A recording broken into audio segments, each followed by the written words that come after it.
Good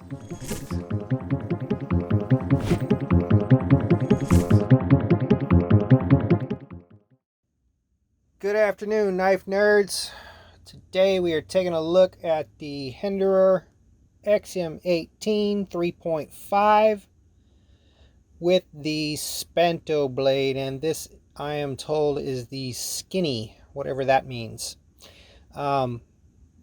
Disclaimer, this is the first time I have handled a Hinderer, and so it is the flipper version. I'm told they do have non-flipper versions as well, and so I've never been super duper interested in Hinderer because I find the aesthetics a little bit odd for my taste, and so I've never really dove in and just purchased one. So this was loaned into the channel by a good buddy who sent it in for review, and I am super grateful for him sending this stuff in. And to return the favor, I lost one of his screws. Yes, I'm that super awesome of a guy. Anyhow, he also subsequently got some anodizing done while it was here, and we took this frame from, it used to be a flamed finish that he had done himself, and I guess he didn't like the results, so he had me re-anodize the frame, the liner, the clip, and the filler tab, and that missing screw has gone to the phantom zone, never to return. Not sure where the hell that went. Anyways, luckily he has some spares at home, so it wasn't a super big deal. However, that being said, let's get on with the review. So this being my first time handling a Hinderer, let's look at the stuff that I like. This is really just a first impressions video rather than a full review. Okay, first thing I like is this blade finish. So what we have here is a polished, basically they mirrored the blade, and then they put this really aggressive deep stone wash on it. So this is a fantastic working finish for, you know, a user knife. It's not going to show wear super easy, and at the same time it's pretty attractive with that, you know, those nice reflections there. So I really dig the blade finish that they did here. Second thing I like is the blade shape. I really like this drop point Spanto grind, which is a compound grind. You can see that little bevel right there, and it gives it this nice, really robust, strong tip for piercing. And I really dig the harpoon swedge on top of the Spanto grind there. So all good things there. What else is there to love about this knife? Well, it's been around for a really long time. They have a fantastic reputation for being overbuilt knives. And, you know, me as a guy who likes dainty little Asian built, you know, fidgety flipper knives, this isn't really my jam, but I don't really see this as a super overbuilt knife personally. It's not. It is thick blade stock, but it's not super robust. I guess this is a skinny, so it's a little bit thinner than the other versions, I'm guessing. But yeah, not a super robust blade, although plenty beefy enough for, you know, some pretty heavy work. And the other thing is, you know, just not what I really think of when I think overbuilt knife. You know, to me that's going to be something like a Medford, you know, where they're using freaking half-inch pivots and giant heavy duty hardware and all that stuff. You know, not my jam, but you know, I think this is more of a, we'll call it a medium built, a mid built knife. Stronger than your average EDC, but still not quite an overbuilt knife to me. That's just my opinion. The that being said, there are some things on here that I just don't like it. Okay. First thing is this super aggressive jimping that is just all over the knife. Particularly here, this is really aggressive. My thumb lands all over it. That is all pure jimping, and it's pretty sharp and it's pretty aggressive. And my little dainty girl hands don't handle that too well. Also, that super aggressive jimping carries over to the area on the lock bar face where you're going to disengage that lock. And if you're fidgeting with the knife, you're playing with it a lot, you're flipping it, that's going to put some wear and tear on the tip of your thumb. So you're going to, you know, I guess be a man, develop a callus, right? Yeah, well, you know, that's all fine and dandy. I guess you could do that. It's just not my thing. I would rather have a nice, smooth, you know, landing zone for my thumb there that's easy to get to and, you know, comfortable. This is not a comfortable frame lock right here. Then the super aggressive jimping carries here, and I guess I don't mind that. That's nail polish. No, I don't paint my nails. It's a whole long story. I was anodizing. Anyway, yeah, I don't feel this. This is not too bad. I don't feel this. This is not too bad. But the jimping here and here, I'm not a fan of that.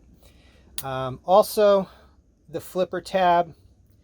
I call this a backwards flipper tab because it looks like a shark fin, you know. This is a shark fin, okay? And so you've got this whole big hook thing going on here, the Captain Hook flipper tab, and also this is not a comfortable nor fidgety type of flipper tab. It works, it's pretty functional, but it's definitely, just chipped his whole blade, ruined it. Yep, he's gonna be angry. Anyways, yeah, I don't like this flipper tab. I guess this logo here shows those little 3 circles. It's a tri-way pivot. It can accept phosphor bronze washers, plastic washers, I forget what they're called, Teflon washers, or bearings. My buddy has this riding on 1/4-inch skiff bearings, which I think is pretty cool that you can swap the skiff bearings into this, and so that's a plus for me. And then the S here, I believe, is for skinny. And so it's kind of cool that, you know, you have those logos there to tell you what this system is all about. And it does say CPM 20 CV and made in the USA here. And one thing I will say, I sharpened this for him, just gave it a working edge. This is not a mirror polish, nothing super fancy. I took it up to 1000 grit and then refined it with a lapping film, and kind of fixed up his tip a little bit there, which is really rather pokey now. But as I was sharpening this, I sharpened with a wicked edge and with diamonds, so it's very easy to tell when there's a dramatic difference in hardness between different steels, between different knives. Like, I have sharpened whole tons of CPM 20 CV. I've got several knives with it myself, and I've sharpened many more with the 20 CV on it. And I generally think of it as a pretty robust, hard steel that can take a really keen, you know, nasty, sharp, razor fine edge.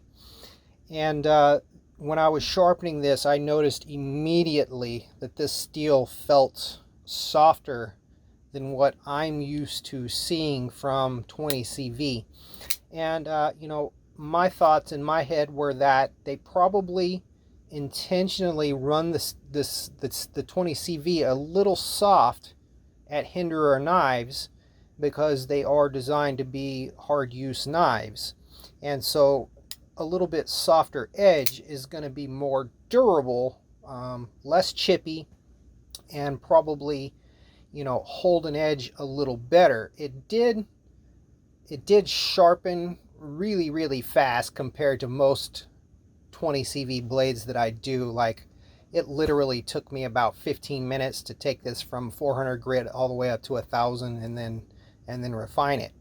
And so yeah, definitely runs a little soft, and I'm not a fan of that. There was two little indentations in the tang of the blade where they very clearly did a hardness test on this at the factory, and I think that's super cool. They hardness test all of their blades to make sure that they have hit their desired hardness, and that to me, you know, says some good things about Hinderer caring, you know, and they care about their quality control, and so I think that's a good thing. Just gonna wipe these fingerprints off here. That is a good thing that they test their steel. However, the steel is a little soft for my preference. I'm sure it's fine for a million other people, but just my personal preference, I like harder steels. I like my 20 CV, my M390, my 204P to be pretty, you know, up there in the 62 or higher Rockwell hardness, where I can get just a really super nasty sharp edge. Granted, it may be a little more chippy. It may not retain that edge as long, but, you know, yeah, I just dig a little bit harder steel myself. So, yeah. The other thing is, I am just not a fan of G10. It's not a material that I seek out. Sometimes I'll buy a knife that has G10 just because that knife is not available with anything other than G10. But it's definitely not my favorite handle material. I like titanium, I like carbon fiber, and even occasionally some micarta.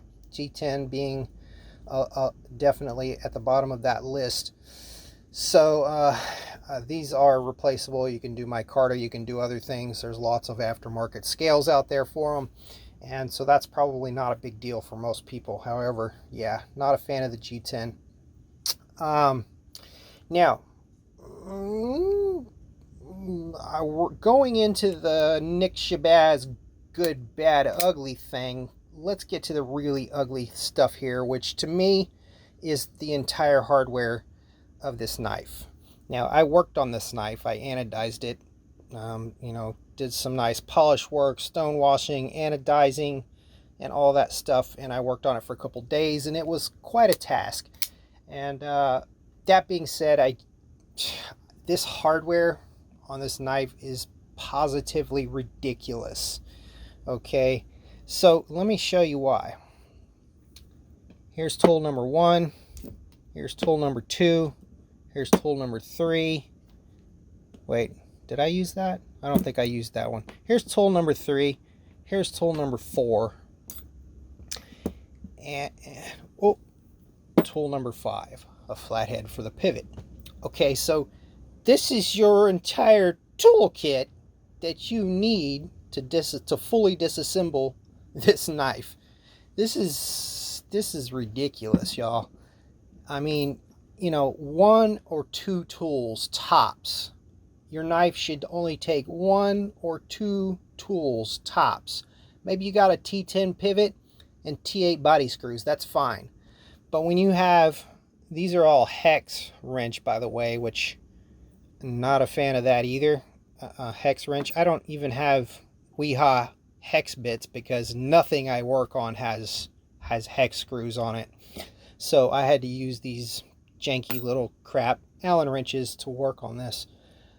So yeah, okay, so these are hex, and they take this size, and then you've got your pivot here, which, you know, I taped this up so I didn't screw up his pivot. And then on the back side, okay, these are all free spinning, non-captured. The pivot is non-captured, everything free spinning. Terrible, terrible, terrible. And then you've got Phillips head for the pivot and Phillips head for the filler tab, one of which I lost, and I hope he doesn't strangle me for that. Anyways, Yeah, so all free spinning hardware, which is a royal pain in the ass. And oddly enough, underneath the the clip here, hidden there, is, for some reason, there's an over travel arrestor there, and that's odd to me, and I'll tell you why in just a minute. But that over travel arrestor took a little Torx bit, while this took a different Allen wrench, and then I had to use the Phillips head here.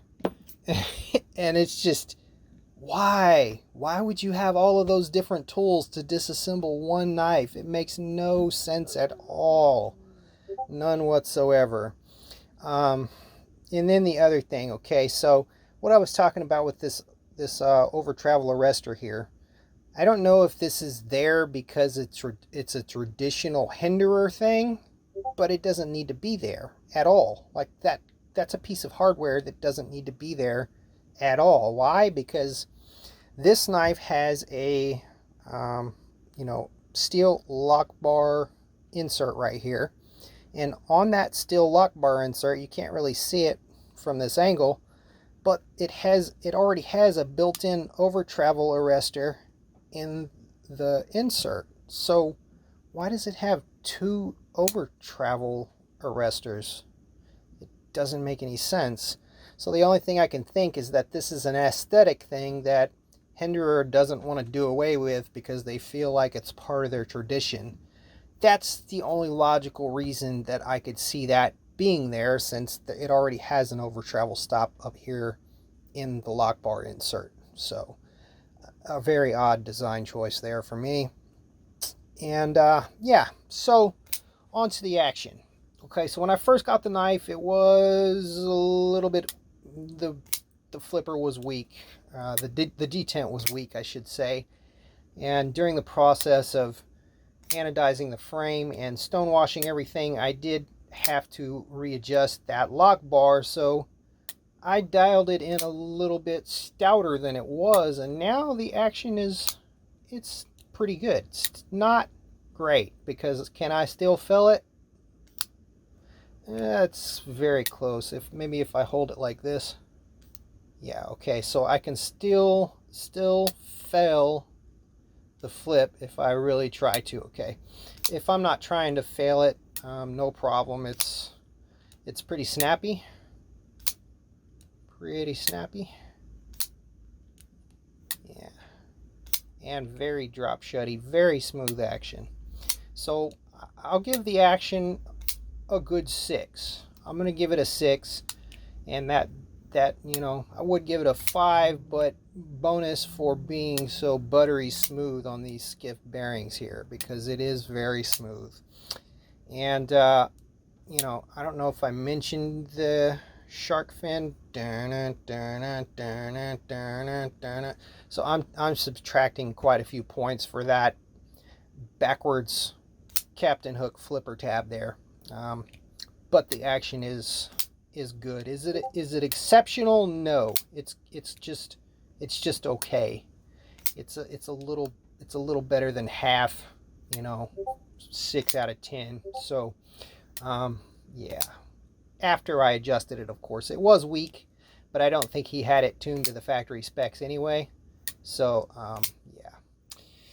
yeah. You can deploy this in a few different ways. The flipper tab being the most obvious. You can thumb flick these blade stops here, and if you have super muscle man finger, you can spidey flick this knife. Not too easy now that I made the detent a little bit stronger, but it can be done. So I like the fact that it has 3 different deployment methods there for me, although the flipper tab is not very desirable at all. Yeah. Now, so to recap, hated the hardware, hated the flipper tab, hated the jimping, like the blade shape, like the blade finish, don't like the G10. And yeah, that's the Hinderer XM-18 3.5-inch Spanto Skinny. Alright guys, I got one more coming up, loaned to me from the same guy. I'm going to film a different video for that knife And you guys have a great rest of your day. Later.